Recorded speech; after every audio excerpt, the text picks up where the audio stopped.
Mr. President, distinguished colleagues, as the lead conferee of the Senate panel, I have the honor of submitting for ratification a copy of the Conference Committee report on the disagreeing votes on House Bill number 4058. Here are some of the highlights of the Conference Committee report for the 2026 national budget.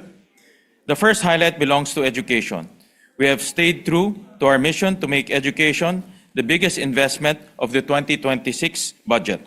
This bicameral conference committee arrived at a total education budget of 1.35 trillion pesos. We have said this before, and we will say it again. This is a historic 4.4% of GDP. Higit sa mga numerong nakasulat sa papel, ang mga inisyatibong mabibigyan ng buhay at ang mga suliraning matutugunan ng pondong ito. Magkakaroon na ng malinaw at makabuluhang hakbang para mabawasan ang kakulangan sa mga silid-aralan. Milyong-milyong mga mag-aaral ang dumaranas ng malnutrisyon ang makikinabang sa school-based feeding program at sisiguraduhin natin ang bawat estudyante ay may sariling textbook. Second, we have strengthened the budget of health. The total health sector budget now stands at 447.6 billion. More importantly, the budget of PhilHealth has increased to 129.78 billion, posting a 15% increase relative to the HGAB level, with the additional 16.5 billion coming from the realignment of the budget of the Department of Public Works and Highways. I thank Finance Committee Vice Chairperson Senator Pia Cayetano and Senator Lauren Legarda, as well as Senator Rizzo Ontiveros for fighting hard for this recommendation. We have also increased the funding for zero-balance billing in our DOH hospitals and expanded the program to include selected local government units. Funding for specialty hospitals was also augmented, both for the procurement of essential medical equipment and the improvement of their services to the public. Mula sa ating silid-aralan at ospital, totoo naman tayo sa sektor ng agrikultura. Sa 2026, umabot na sa 214.39 billion peso para sa sektor. Ito ang pinakamataas na budget ng agrikultura sa loob ng mahigit isang dekada. Mapupunduhan na ng maayos ang mga programang tutulong sa kita ng ating magsasaka at sa food security ng ating bansa, gaya ng credit insurance at direktang access sa merkado. Layunin ng budget na ito na iangat ang kalidad ng buhay ng mga taong nagdadala ng pagkain sa ating mga hapag. Maraming salamat kay Senator Kiko Pangilinan sa rekomendasyong ito. In keeping with the people-centered nature of this budget, support for social services remains strong. We have increased the funding of the National Disaster Risk Reduction Management Fund to 39.8 billion or an increase of 10.5 billion compared to the HGAB level. This includes the 4.2 billion peso realignment from the DPWH thanks to the firm stand of your Senate to reflect the true cost of construction materials in the DPWH budget. Mr. President, these highlights illustrate our commitment to strengthening the services that carry the most significant impact on the daily lives of our fellow Filipinos. Better education for our children, adequate health care for those in need, and long-term food security for our communities. As these priorities take shape, the Bicameral Conference Committee was also very deliberate in ensuring that equal attention was given to protecting the management of public funds through safeguards that are anchored on transparency and accountability. This was evident from start to finish. All 5 days of the Bicameral Conference were live-streamed, and the discussions are open to anyone who wants to view them. Transparency portals contain all budget documents. Another first is involving civil society organizations. This strengthens public oversight. Specific provisions protect public funds against abuse.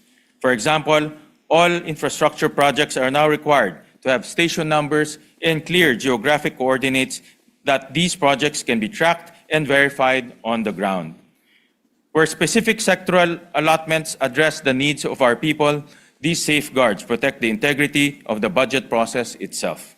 But the ultimate safeguard is our collective vigilance, the shared responsibility to ensure that every peso serves its intended purpose.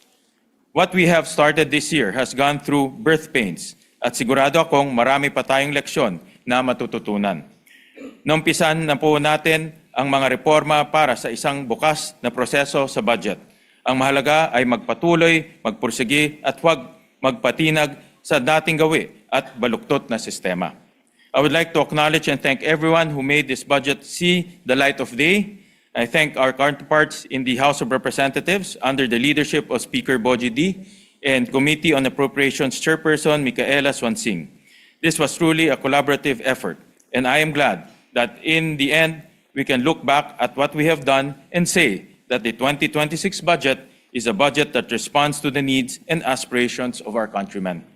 To my fellow bicameral conference committee conferees, Senator Lauren Legarda, Senator Pia Cayetano, Senator Kiko Pangilinan, Senator J.V. Arcito, Senator Mark Villar, Senator Erwin Tulfo, Senator Camille Villar, Senator Bato de la Rosa, Senator Bongo, and Senator Aimee. Thank you for tirelessly poring over each line, scrutinizing every decision, and more importantly, constantly going back to the values of public trust and service. And finally, I would like to thank our Senate leadership, Senate President Vicente Soto III, Senate President Pro Tempore Panfilo Lacson, Senate Majority Leader Juan Miguel Zubiri. Your leadership by example has always been instrumental to the Senate, and your constant guidance was pivotal in crafting a budget that we can all truly be proud of. Mr. President, distinguished colleagues, it is truly an honor to serve this chamber with you and continue to work together. Mr. President, the comprehensive details of the reconciled version are reflected in the joint explanation of the Conference Committee on Disagreeing Votes on House Bill number 4058. With the permission of the body, I move that the said explanation be read in toto into the record, and that the Conference Committee report on the disagreeing votes on House Bill number 4058 be ratified.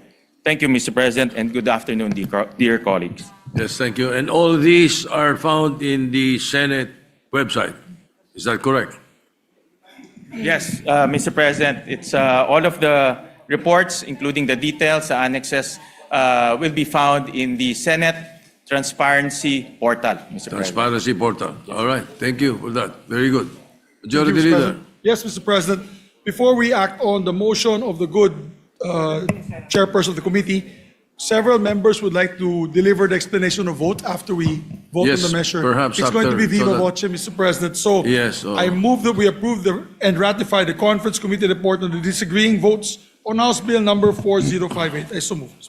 President. Any objection? Chair hears none. The Conference Committee report on the disagreeing votes on House Bill 4058 is hereby approved and ratified. Thank you, Mr. President. Mr. President, Majority we Leader. have 4 colleagues who wish to explain their votes. It's in this order: Senator Hercito, Senator Legarda, Senator Marcoleta, and Senator Risa Ontiveros. May we recognize Yeah. our distinguished Deputy Majority Floor Leader first. Before we do that, Yes. just for the record, because I just received a note from the President Pro Tem, Senator Ping Lacson. He voted yes with strong reservations regarding the MAIP and the AIX, just to manifest Yes. that the national budget must not be a political tool and free from political exploitation. We just want to place that on record. Okay, Mr. President. But the And if vote he is wants to in send the an positive. Yes, Mr. Yeah. President, he can also send a explanation of vote for the record to the Secretariat to put Yes, to place. we will ask him to do that. Senator J.V. Ercito, the Assistant Deputy Majority Leader, is recognized. Thank you, Mr. President. Dear colleagues, I favor a vote to the ratification of the Bicameral Conference Committee report with reservations. My reservation arises from the steep rise in the budget allocated for the MAIFIP, which has doubled compared to the amount requested in the National Expenditure Program. I initially raised this concern through my written manifestation during the bicameral conference. Ayon sa Universal Healthcare Law, hindi na dapat problemahin ng pasyente ang pambayad sa pagpapaospital. Wala na siyang dapat intindihin kundi ang magpagaling. Kaya nga ang social funds ng PCSO at PAGCOR ay pinagsama na sa isang General Universal Healthcare Fund para hindi na pumila ang mga tao sa iba't ibang ahensya. Kaya ang MAIFIP, bagamat ito ay sa totoo lang nakatulong din habang sinasa ayos ang Universal Healthcare Law ay unti-unti na sana nating i-reallocate ang pondo sa MAIFI para mas mabigyan ng oportunidad na mapataas ang benepisyo at coverage ng PhilHealth at masuportahan ang pag-implementa ng zero balance billing. Kumbaga, Mr. President, siguro dapat i-phase out habang naayos na ang Universal Healthcare Law, gumaganda ang benepisyo ng PhilHealth, dapat dahan-dahan na sigurong i-phase out na ang MAIFIP. Kumbaga po, ang MAIFIP ay ang exemption and not the rule. Ang focus po dapat ay hindi ang pagpapalaki ng pondo ng MAIFIP, kundi ang direktang paglagak ng pera sa mga ospital at PhilHealth. Kung ang nais po natin ay ang lubusang pagsasaayos ng ating healthcare system, dapat po nating ituring ng MAIFIP ay bilang first aid lamang. Ang patuloy na pagtaas ng pagpupondo ng MAIFIP ay isang malaking detour mula sa landas ng tinatak ng UAC. Hindi natin gusto na pumipila at tila nanlilimos para sa pagpapagamot ang ating makababayan. Ang gusto po ng UHC ay ang mga pasyente walang utang na babayarin sa ospital, walang utang na loob sa mga politiko. As we approach the 10-year mark of the implementation of the Universal Healthcare Law, it is my fervent hope that we choose and work to keep its promise that the health of the Filipino people is protected at all times and never dependent on who they know or on the availability of discretionary assistance. But despite my reservations, I gave my affirmation in light of the following, Mr. President. First, I recognize the serious and tireless effort of our hardworking Chairperson of the Committee on Finance, Senator Wing Gatchalian, to ensure a transparent and reform-oriented budget. He ensured that every stage of the budget deliberations was not only thorough but open, inclusive, and accessible to all. Kahit po Noche Buena na, gusto pa rin niyang magtrabaho. Umiiwas po ata sa mga inaanak.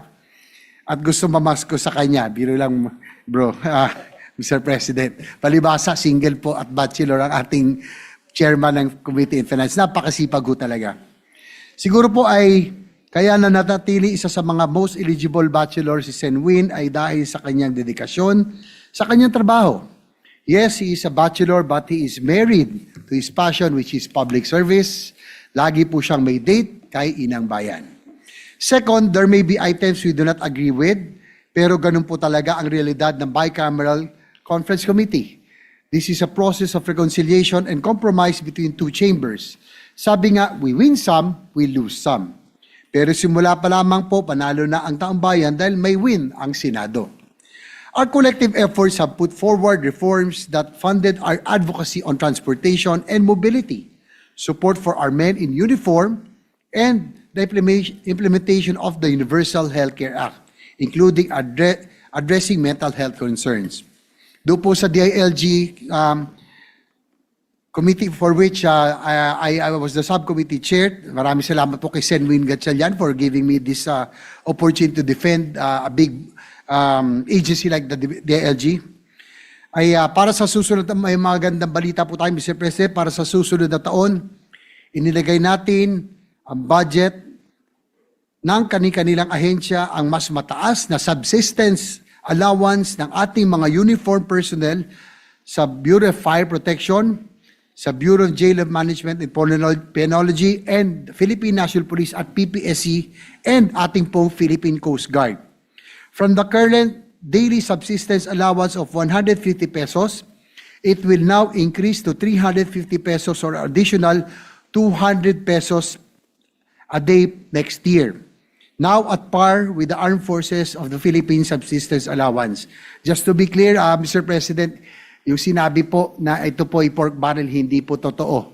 Dito po mapupunta yung pong sinasabi na ay mapupunta po sa ating pong uniform personnel. Para sa ating pong mga local government units, matutugunan na ang matagal ng kakulangan sa mga fire truck at fire stations. Sa susunod na taon, Mr. President, masisiguro na wala ng bayan o lungsod na walang fire station at nakatalagang fire truck. Ito ay bahagi ng pagpapalakas ng lokal na kakayahan sa disaster response at public safety. Ikinagagalak din po natin ang pagpapataas ng pondo para sa turismo at pagbibigay ng suporta sa lokal at motorcycle tourism. Magpapasalamat tayo kay Chairman, Subcommittee Chair Senator Loren Legarda for the support. Makakatulong dito sa patuloy na pagpapasigla ng turismo at dagdag kabuhayan sa ating mga lokal na komunidad. Sa DOTR naman, Mr. President, I'm also happy to welcome the support of our intervention, which was accepted, of course, and supported by the Chair of the Committee on Finance, the continued inclusion of funding for the foreign assisted projects or the FAPs of the Department of Transportation will now be lodged, majority of which will be now lodged under the program appropriations, while likewise securing a commitment to expedite the release of its funds under the unprogrammed appropriations. This will accelerate further the implementation and timely completion of our major rail infrastructure projects, consistent with program timelines and financing agreements to avoid any additional cost to the government. Lastly, we cannot afford a reenacted national budget. It will cause a further economic downturn and slow down our progress. What we need is to boost our economic activities and increase in government spending. Spending on the right priorities, the final version of the fiscal year 2026 General Appropriations Bill will be ratified today. Though not perfect, will help our country for the meantime to keep afloat amidst drowning controversies brought about by the flood control scandal. This representation is grateful for the opportunity to help shape the people's budget for 2026. Our ratification of the 2026 national budget today is only a step towards a people-centered budget. We will continue to do our job to ensure that the budget and its implementation will be free from corruption and that the people's money will be well spent. So again, we would like to congratulate our chair, the Committee on Finance, Senator Win Gatchalian, our leadership, of course, led by Senate President Vicente Soto, for this reform-oriented people's budget. Maraming salamat po, Mr. President.